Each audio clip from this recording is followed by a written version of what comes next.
Hello, health champions. Today we're going to talk about the top 10 foods that cause dementia. And we also need to understand some of the mechanisms that drive the progression of dementia so that we can understand what the foods have to do with it. And dementia progresses very, very rapidly with age. So that between 60 and 65 years of age, we have about 1.3% dementia. Between 65 and 70, we have about 2.2%. Between 70 and 75, it rises to 3.8%. Between 75 and 80, it goes up to 6.5%. 5 years later, it's up to 11.6%. And by the time we're 90, over 20% of the population have dementia. And then after 90, more than 40% of the population have dementia. So as you can see, it progresses very, very rapidly. And we need to understand what the causes are and how the foods are influencing that so that we can slow down this progression. So there are some things that the brain needs that helps the brain stay functional. And the first thing is energy. Because the brain is only 2% of your body weight, but it uses over 20% of all your energy. So on average, it's 10% more metabolically active, more needing energy than your body cells on average. And the way the brain makes energy, of course, is from fuel, which is carbohydrates and ketones. And in order to oxidize that fuel, it needs oxygen. And most of this energy is created inside your cells in little inclusions, little things called mitochondria. They make the vast majority of all your energy. And one more thing that the brain needs that is absolutely essential that virtually no one ever talks about because they're just talking about how it makes energy, but it also needs stimulation because without stimulation, it's use it or lose it, just like a muscle. If you put your muscle in a cast, if you break your arm, put a cast, then after 2 weeks, you have lost 50% of that muscle. That's the half-life of protein. And the brain is the same way. So when we're not stimulating, when we're not driving signals to the brain on a regular basis, then the brain starts degenerating and deteriorating. And that's one of the mechanisms contributing to dementia. And then there are the factors that damage, that hurt your brain, that speed up the progression of degeneration. And one, of course, is poor genetics, but we need to understand what that means because most people think that the DNA is set, it's fixed, which in one sense it is, and another one it isn't. So when we talk about your genome, that's your setup, your makeup of DNA, that's half the chromosomes from your mom and half the chromosomes from your dad. They combine and they become your genome. There's nothing you can do about that. That is what you're born with. However, what most people don't realize is that is just like the foundation. That really is not all that important because there's also epigenetics, which means on top of genetics. And that is how you express it. So you can have genes that are never turned on. You can have bad genes that are latent, that are never activated. You can have good genes that you express well or that you express poorly. And like I mentioned, disuse is very, very harmful. We need to understand that exercise is not about losing weight or staying fit or looking good. It's about stimulating your brain. And then we come to the inflammation part of it, which is the biggest biochemical driver of degeneration, which is chronic low-grade inflammation. And there's several components to that. One is oxidative stress, which we have to have some oxidative stress because that's how we make energy. When those mitochondria make energy, they use oxygen, we create oxidative stress. But the cleaner things burn, the more balanced things are. And if we get a lot of junk in the body, then those mitochondria, they tend to rust a little bit. They don't burn as clean. It's like a little engine that starts smoking, and now we get excess oxidative stress and we get less energy out of it. And there are also environmental toxins, and those are both the pollution as well as all the things that we add to food, like preservatives and artificial colors, etc. Then there is food allergies, because if you have a sensitivity to a food, if it causes a reaction, that's an inflammatory reaction. So that contributes more to that inflammation.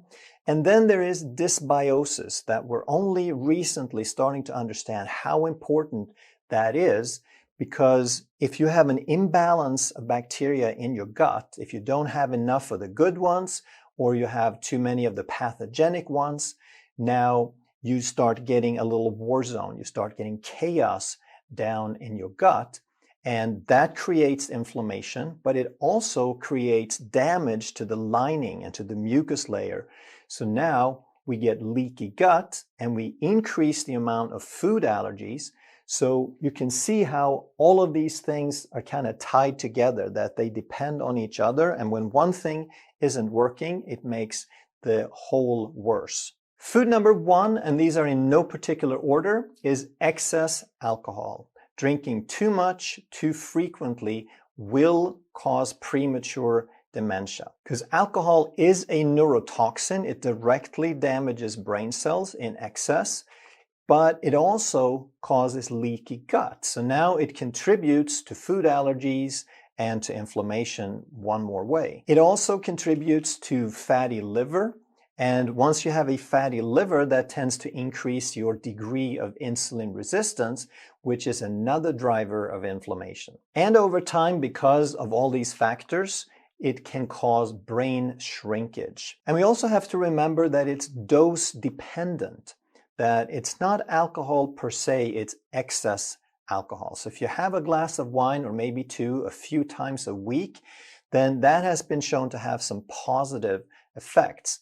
But if you have 4, 5, 6 drinks most days, then that is probably going to speed up that brain degeneration. Food number 2 is refined carbs. And we really need to understand what those are, because they usually only make a big deal out of added sugar. And we all know to look at the label, and if it has added sugar, we stay away from it. But added sugar, that's the white sugar, the crystals, but it also in any other form, like honey or glucose syrup or agave or high fructose corn syrup or any of those. And what they're adding is basically a sugar that consists of a glucose molecule that is tied to a fructose molecule. And these are both, they're monosaccharides, meaning single, and we put them together like in white table sugar, then it becomes a disaccharide. And this is what we're talking about with added sugar. And why is this so bad? Because the glucose portion of it will raise blood sugar, and because these carbs are processed, then they're going to break apart very quickly, and the glucose will raise blood sugar. The fructose will take a different path. It's not called blood sugar because it's not blood glucose. This is fructose. And that has to go through the liver to get processed. And in doing that, it causes fatty liver. It is almost on par with alcohol in how bad and how quickly it causes a fatty liver. And of course, alcohol is bad because it causes an intoxication, but at the same time, that sort of sets a limit for how much alcohol people consume. Sugar doesn't do that, so there's no limit in how much people eat. And therefore, we also give it to kids, and kids now can get fatty liver at a very, very early age. So we all know to stay away from that. However, there is also something called natural sugar. So when that occurs in fruit, it's okay to have some berries. It's okay to have fruit occasionally if you're not insulin resistant or you don't have type 2 diabetes. But when they dry the fruit, then sometimes they add chemicals to it. Sometimes they even add sugar to it. And now it becomes a very concentrated form of sugar. Like raisins is about 70% pure sugar, just like that. The other form is when we make juice out of it, because now we remove the pulp, we remove the fiber, we remove all the cell walls, the bulk of that fruit, and now it just becomes a liquid with sugar floating around in it. And that natural sugar is no different. It's exactly the same as the added sugar. So even if they don't list it on the label, we need to understand the difference, that there really is no difference. We need to understand that sugar is sugar. And then there's one more kind of carbohydrate called starch. And if we get a little bit here and there in a sweet potato or some tubers, that's not a big deal. But when we get it in grain, we're getting way too much. And when we're getting it in processed grains, now we removed a lot of the fiber, everything that slows it down. So now that starch raises blood glucose even faster than the sugar does. And starch is nothing more, nothing less than these little sugar molecules. And then when we link them together, 2, 3, and dozens, and hundreds, and thousands, now that's called a starch. But it's still only one type of molecule. And then we go, when we eat these, we have something called amylase in the mouth, and that starts chopping off these little glucose molecules the moment we get them in our mouth. So within minutes, we see a rise in glucose, in blood glucose from eating starch. And like I said, this is faster even than sugar. And the reason that we want to understand this so well and avoid excess carbohydrate, whatever level that is for you and your lifestyle and your genetic makeup, is that there's such a strong connection between glucose and insulin resistance and dementia that it's sometimes called type 3 diabetes. And that doesn't mean that it is a separate type of diabetes. It just means they're trying to focus and help us understand how strong that link is. And to understand the link and that mechanism, we need to understand the two types of fuel that the brain can use. And very often they talk about only glucose. If you do a Google search on fuels for the brain, the first million hits are going to be for glucose alone. And if you talk to 99% of doctors, they're going to tell you that the brain can only use glucose. But ketones have been critical in human survival, and it's critical in babies. Babies are born into ketosis, and that helps drive that huge brain. So when we eat a lot of sugar and we eat a lot of starch, now we raise blood glucose. We get excess blood glucose on a regular basis. And if we get excess glucose, we get excess insulin. If we do that all the time, we become insulin resistant. And here's something that was not discovered until very recently, really, like 50 years ago. They had no idea, because we thought back then that the brain was so dependent on glucose that it could just suck it up out of the bloodstream, that you didn't need insulin to get the glucose into the brain. Well, that proved to be wrong, because the brain does depend on insulin.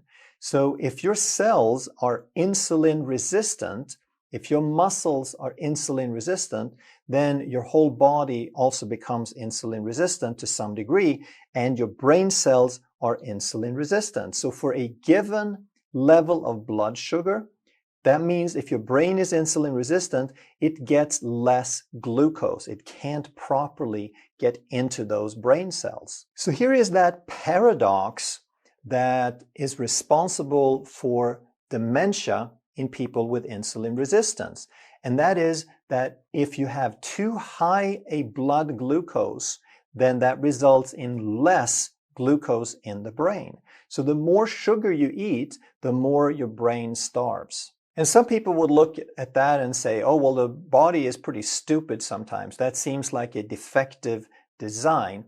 And I would beg to differ. I would say that it's a defective lifestyle, that we have introduced something in the last 50 years, 50 to 100 years, that humans have never ever seen before. We have never had the abundance of sugar and starch, especially processed starch, that we've had in the last few decades. Food number 3 is sugar, and just like we talked about, sugar is the #1 cause of insulin resistance, which keeps that glucose out of the brain. And if we keep eating sugar, now there's never going to be any ketones to fuel the brain. But if we cut back enough on the carbohydrates, now even if we're insulin resistant, we're going to make some ketones that can fuel the brain and start reversing that process. And the reason that sugar, this disaccharide, is even worse than the starch is that it's 50% fructose, which causes a fatty liver, and also that it's very highly addictive. And another problem is that it contributes to dysbiosis. It messes up your biome, and thereby it causes leaky gut and more food allergies and so forth. But we still have to remember that it is a very natural molecule, that this molecule, the glucose, and to some degree the sugar, is part of all foods, but the dose makes the poison. So when we concentrate it, when we refine it, when we eat too much of something, then that's when it becomes very damaging. It's not carbohydrates per se, because leafy greens and non-starchy vegetables still have some sugar, but there's so little and there's so much water and so much fiber that those foods behave nothing like this. Food number 4 is fish. And this is a little confusing because on the one hand, if you get clean wild-caught fish, then it can be incredibly beneficial for the brain because it has omega-3s, it has EPA and DHA. And DHA is the main building block for brain tissue. So we absolutely have to have that. It also provides really good source of protein. But wild-caught fish can also have mercury. It's a heavy metal, it's a neurotoxin, and it's incredibly destructive. It will literally chew away and dissolve brain tissue in excess. So we want to make sure that we get the fish that has very, very low amounts of mercury.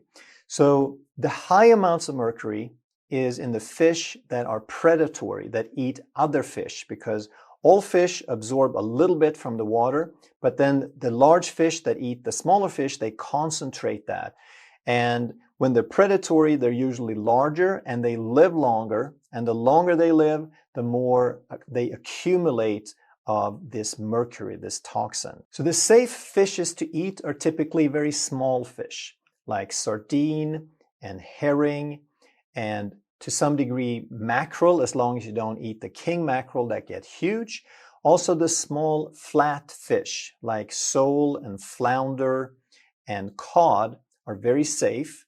And the ones you want to avoid are swordfish and tuna and any other large predatory fish, or any fish that lives for a very long time. And then there's farmed fish, and in some cases that could be okay if they fed it responsibly, if they gave it good quality nutrients like natural food for that species, and they keep it in good conditions with clean water and no parasites or mold or all the things that can occur.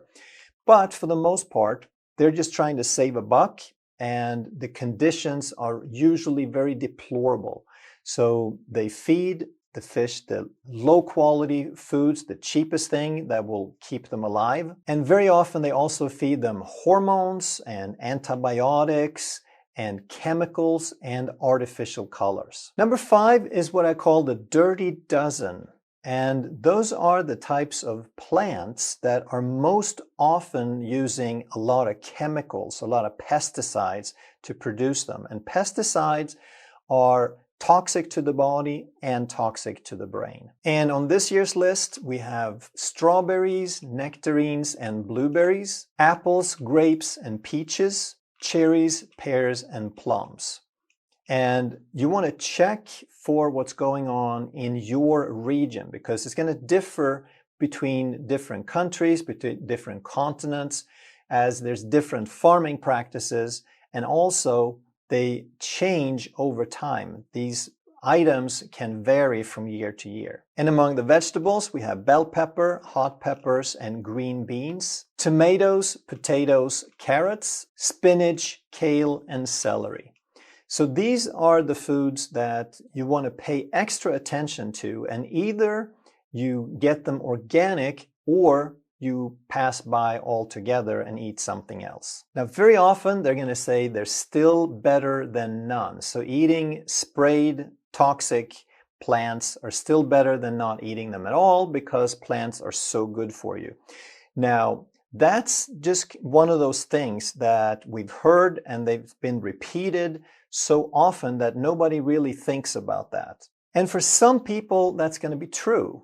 If they have a good tolerance against toxins, if they have a strong gastrointestinal tract, if they have a strong liver, they can probably break down those pesticides pretty well.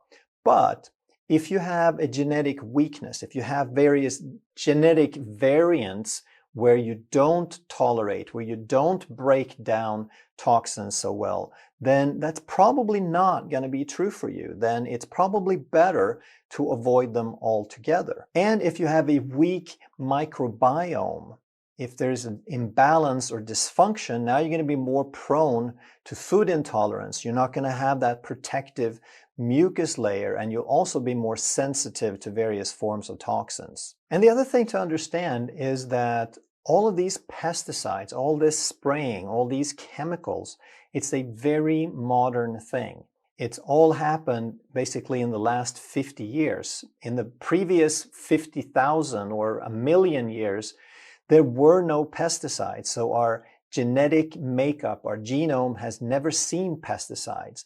And even if one isn't going to do all that much damage, today we have hundreds and thousands of them, and that body burden starts piling on top of each other. So it's something that we really need to pay attention to and start really understanding what food is. And it always cracks me up when I go into a store and I see a little sign and a little section that says natural food.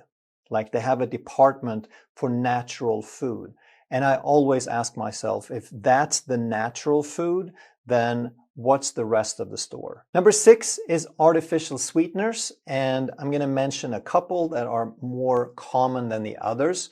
The first is aspartame that goes under the brand name of NutraSweet. And this is a well-established neurotoxin. And then when people did poorly on that one and started complaining, now they brought out another one called sucralose, which goes under the brand name of Splenda. So now we have sucralose in 5,000 to 10,000 different products. And for several years they said, well, Splenda is the new thing, it's the clean thing, it's made from natural things, it's not going to harm you. But of course it's artificial, so it will do damage. And very recently they found that it starts breaking apart DNA. And both of these will disrupt your gut bacteria, and in doing that they contribute to leaky gut and more inflammation and allergies, etc. And the biggest reason that they've brought these to the market is that people start understanding how bad sugar is, but we still have that sweet tooth and that addiction. So now they're marketing this as a no-calorie alternative, and now people see it as a good thing and they start over-consuming it. And the whole idea was that if you drink or consume these artificial ones, now you lose weight. The sugar puts on the weight. If you stop the sugar, you lose the weight. But unfortunately, it doesn't work like that, because it also tends to increase cravings. You eat something sweet, but you're not getting anything of substance. Now your body starts looking for more and more and more. And also people confuse these artificial sweeteners with Splenda and monk fruit because they're all non-caloric sweeteners, but they're not all artificial. So the monk fruit and Splenda, they are natural, they're plant extracts. Now, in moderation, I would say that they're okay. If you start over-consuming, if you think it's a good thing that you can eat it unlimited, then there's some evidence that it may actually start to disrupt your microbiome as well. Number 7 is bad fats. And it's not what you usually hear, that saturated fat is bad fat, because saturated fat is very stable and it is safe to consume. It's a very stable source of energy and it doesn't cause any inflammation in the body. The bad fats are damaged fats, and these are trans fats primarily, that they realized how bad they are, so now they're moving away from trans fats, but instead they tell us to start consuming vegetable oils. And these are not vegetable oils at all. They're seed oils, they're grain oils, and they're legume oils. And the problem with these is that they have too much omega-6. A little bit of omega-6 is okay, but today we're getting like 20 times more omega-6s than we should have, and most of that is coming from these so-called vegetable oils. Now the problem, even bigger problem, is that they're processed so harshly. They have to use high temperature, high pressure, and chemicals to get the fat, the oil, out of these sources. And in doing that, they damage the oils and they oxidize it. So now we have another source of excess oxidation and free radicals. And another source of bad fats is fried foods. When you use vegetable oils, because these are already damaged, they're already high in omega-6s, and now when you fry things and you reuse that oil over and over, you're just increasing the damage and that oxidation over and over. Number 8 is anything that increases food sensitivities, and one thing that can do that is called lectins, and they're usually associated with a group of plants called nightshades. And nightshades are things like eggplant, bell pepper, tomato, and potato. There's many more, but these are probably the ones that people consume the most. However, it's not just these nightshades, but grains like rye, barley, and rice also have lectins. And the biggest grain to stay away from is modern wheat, because it is processed, it is hybridized in so many different ways. It's not really a food anymore. And it is also the richest source of gluten and the type of gluten that people tend to react to. And then there's something called the gut-brain axis. So if we disrupt the gut bacteria and we damage that mucus protection, we get leaky gut. Now all sorts of things start leaking through, getting into the bloodstream. And anything that gets into the bloodstream, anything that causes a leaky gut will tend to create a leaky brain. And now the things that get out into the bloodstream are going to circulate and start creating brain inflammation, which can be very damaging and really progress the development of dementia. But again, this does not mean that these are bad foods. It's going to be important for some people to avoid this, but if you start restoring your microbiome, if you start getting a healthy gut again, you can probably get to the point where these things do not become a problem. Number 9 is excess caffeine. So here's one more thing that can actually have some benefit in low doses. It tends to improve focus and give you a little bit of energy. However, if you start having high doses, if you start depending on it to stay awake and get things done, if you're not limiting yourself to 2 cups, but you're having 6, 7, 8, 10 cups a day, now it becomes a stressor. Now it will drive your endocrine system and your stress hormones. And anything driving the stress hormones will also shut off melatonin, which is your sleep hormone that regulates your sleep, your circadian rhythm. Number 10 is food additives. So these are things that we add to make things look a certain way or feel a certain way. So we have artificial colors, we have artificial flavors, and then there's tons and tons of other additives that are texturizers and keep things from separating and so forth. And then there is preservatives, and that sounds like such a positive thing, right? We add preservatives, we preserve the food. Now, if you do canning and things like that, that's okay, that's a totally different thing. But when they add chemicals, basically what they're doing is they're making the food so unattractive that no other living things want it. And you have to ask yourself, is that what your body is looking for? Is that what you want to feed yourself if it's so unattractive that not even the mold wants it? If you enjoyed this video, you're going to love that one. And if you truly want to master health by understanding how the body really works, make sure you subscribe, hit that bell, and turn on all the notifications so you never miss a life-saving video.